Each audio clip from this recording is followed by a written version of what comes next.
வணக்கம்.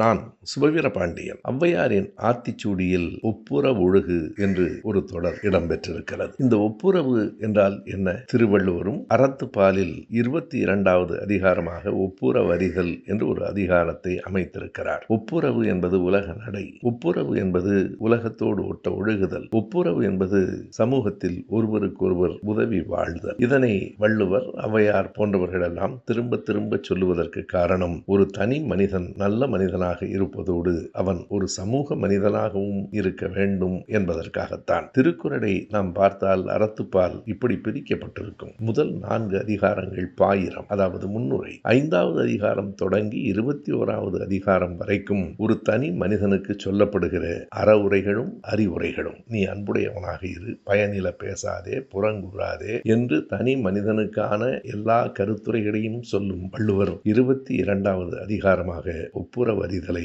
அமைத்திருக்கிறார். நீ நல்ல மனிதனாக இருந்தால் மட்டும் போதாது, நல்ல சமூக மனிதனாகவும் இருக்க வேண்டும். அப்படி ஒப்புரவு அறியவில்லை என்றால் ஒத்ததறிவான் உயிர் வாழ்வான், மற்றையான் செத்த அருள் வைக்கப்படும் என்று கடுமையாகவும் வள்ளுவர் கூறுகிறார்.